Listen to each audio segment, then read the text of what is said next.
विद्यार्थी मित्रों नमस्कार। मैं वीरेंद्र मिश्र आप सबका हार्दिक स्वागत करता हूं। विषय हिंदी बोर्ड की परीक्षा के प्रश्न पत्र के अनुरूप विषय हिंदी प्रथम भाषा विभाग सी व्याकरण विभाग की चर्चा करेंगे। मित्रों, विभाग सी में प्रश्न आता है, निम्नलिखित शब्दों के पर्यायवाची शब्द लिखिए। पर्यायवाची शब्द मतलब समानार्थी शब्द। 2 नंबर का ये प्रश्न। तो यहाँ प्रश्न के रूप में लिया गया है प्रश्न नंबर 37, पृथ्वी। पृथ्वी का समानार्थी भू, धरा, वसुधा, वसुंधरा, भूमि।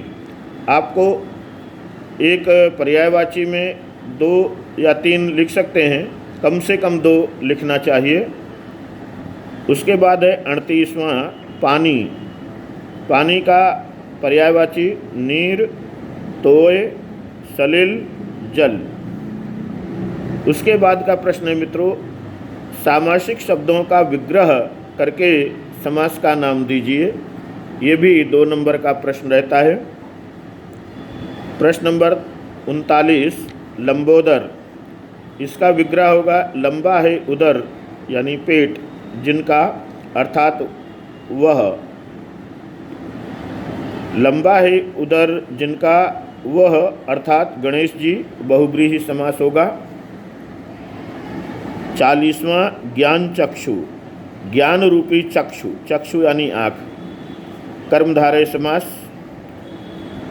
अगला प्रश्न है, शब्द समूहों के लिए एक एक शब्द दीजिए। ये भी 2 नंबर का प्रश्न।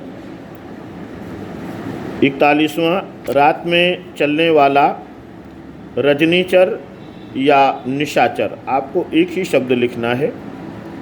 42वां, किसी के चारों ओर घूमना, परिक्रमा।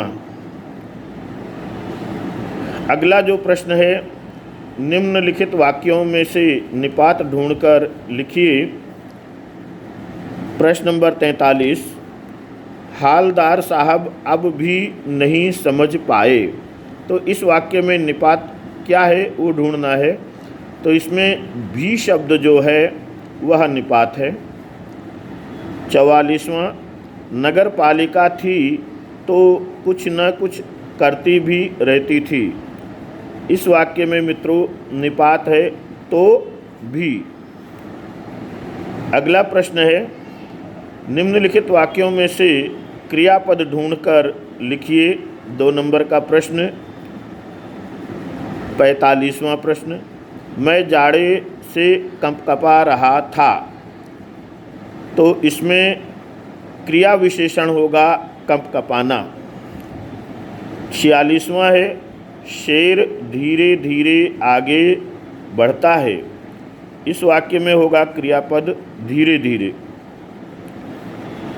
मित्रों, अगला प्रश्न है, निम्नलिखित कहावत का अर्थ लिखिए। प्रश्न नंबर 47, हाथ कंगन को आरसी क्या।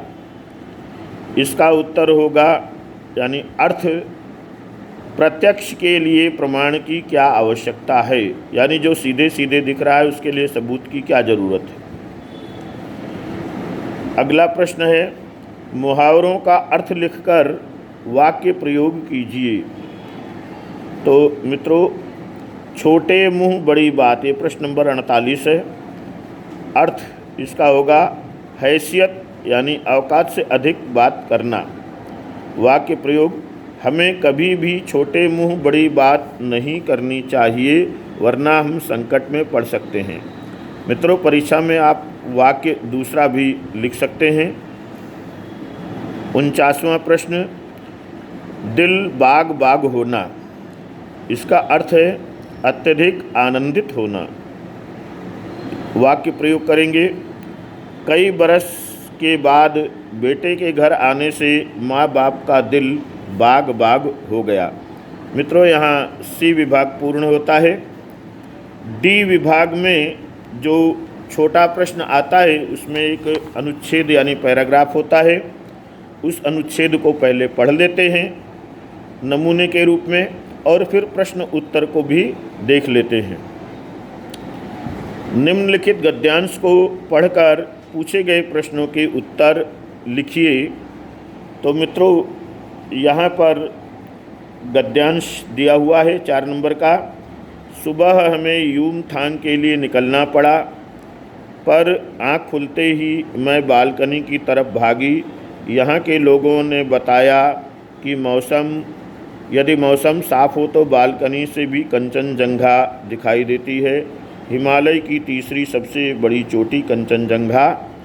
पर मौसम अच्छा होने के बावजूद आसमान हल्के हल्के बादलों से ढका था। पिछले वर्ष की तरह ही इस बार भी बादलों के कपाट ठाकुर जी के कपाट की तरह बंद ही रहे। कंचनजंगा ना दिखनी थी, ना दिखी। मित्रों, प्रश्न दिया है, अपने प्रश्न और उत्तर दोनों साथ में देखते हैं। प्रश्न नंबर 51, लेखिका को सुबह कहाँ जाना था? तो इसका उत्तर है, लेखिका को सुबह यूमथांग के लिए निकल पड़ना था। 52वां प्रश्न, हिमालय की तीसरी सबसे बड़ी चोटी कौन सी है? उत्तर, हिमालय की तीसरी सबसे बड़ी चोटी कंचनजंगा है। 53वां, आसमान किससे ढका हुआ था? उत्तर, आसमान हल्के हल्के बादलों से ढका हुआ था। 54वां, बादलों के कपाट किसकी तरह से बंद ही रहे? प्रश्न है, बादलों के कपाट ठाकुर जी के कपाट की तरह ही बंद रहे। मित्रों, ये सामग्री प्रदीप असाइनमेंट से साभार ली गई है। प्रस्तुतकर्ता वीरेंद्र मिश्र। आपको वीडियो कैसा लगा? यदि अच्छा लगा हो तो इसे लाइक कीजिए, मित्रों में शेयर भी कर सकते हैं। और अगर कोई विचार है, सुझाव है, तो उसे आप लिख करके भी भेज सकते हैं। धन्यवाद।